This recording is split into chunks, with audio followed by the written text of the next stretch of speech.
എന്നെ അറിയുന്ന എൻ്റെ കൂടെ പഠിച്ചു പോയിട്ടുള്ള എൻ്റെ ഫ്രണ്ട്സ് ആയിരുന്നെങ്കിലും അതേപോലെ തന്നെ എൻ്റെ ഫാമിലിയിലുള്ള പലരായിരുന്നെങ്കിലും എന്നോടിപ്പോൾ ചോദിക്കണ ഒരു കാര്യമാണ്, കുഞ്ഞിനെയൊക്കെ നോക്കി വീട്ടിലിരിക്കുകയാണോ, ജോലിക്കൊന്നും പോകുന്നില്ലേ, അങ്ങനെയുള്ള കാര്യങ്ങളൊക്കെ ചോദിക്കുമ്പം എനിക്ക് അവരോട് പറയാനുള്ളൊരു മറുപടി എന്താണെന്ന് വെച്ചിട്ടുണ്ടെങ്കിൽ, ഓഫ് കോഴ്സ് എൻ്റെ മോന് ഇപ്പോൾ 8 മാസമാണ് ആയിട്ടുള്ളത്. അപ്പോൾ അവൻ്റെ ഈ ഒരു ടൈമിൽ എനിക്ക് അവനെ ആരെയും ഏൽപ്പിച്ചിട്ട് എനിക്ക് എൻ്റെ ജോലി, എൻ്റെ കരിയർ എന്ന് പറഞ്ഞിട്ട് പോകാനായിട്ട് എനിക്ക് യാതൊരു വിധ താല്പര്യമില്ല.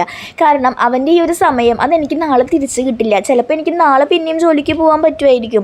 ഹെൽത്തൊക്കെ ഓക്കെ ആണെന്ന് ദൈവം സഹായിച്ച് വേറെ പ്രശ്നമൊന്നും ഇല്ലെങ്കിൽ ഉറപ്പായിട്ടും എനിക്ക് നാളെയും ജോലിക്കൊക്കെ പോകാൻ പറ്റും. പക്ഷെ എൻ്റെ മോൻ്റെ ഈ ഒരു സമയം, അവൻ്റെ ഈ ഒരു കുഞ്ഞു കാലം അതൊന്നും എനിക്ക് തിരിച്ച് കിട്ടില്ല. എനിക്കിപ്പോൾ ഇമ്പോർട്ടൻ്റ് എന്ന് പറയുന്നത് ഓഫ് കോഴ്സ് എൻ്റെ ഫാമിലി തന്നെയാണ് കേട്ടോ.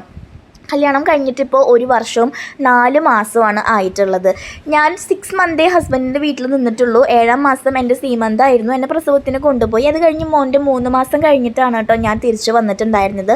ഓഫ് കോഴ്സ് എല്ലാ കുട്ടികളെ പോലെയും, എല്ലാ പെൺകുട്ടികളെ പോലെയും ഒരു വീട്ടിൽ നിന്ന് വേറൊരു വീട്ടിലേക്ക് വരുമ്പോൾ അവിടുത്തെ സാഹചര്യങ്ങളോടും അവിടുത്തെ രീതികളോടും ആൾക്കാരോടും ഒക്കെ പൊരുത്തപ്പെടാൻ ഒരു ടൈം എടുക്കണ പോലെ തന്നെ എനിക്കും മെൻ്റലി ഫിസിക്കലിയും ഒക്കെ ടൈം എടുത്തിട്ടുണ്ട് കേട്ടോ. പക്ഷേ ടൈം ഹീൽസ് എവരിത്തിങ് എന്ന് പറയുന്ന പോലെ തന്നെ ഞാൻ മുൻപ് ഒരുപാട് കഷ്ടപ്പെട്ട് ചെയ്തിട്ടുള്ള കാര്യങ്ങളൊക്കെ ഞാനിപ്പോൾ ഇഷ്ടപ്പെട്ട് ചെയ്യുകയാണ്.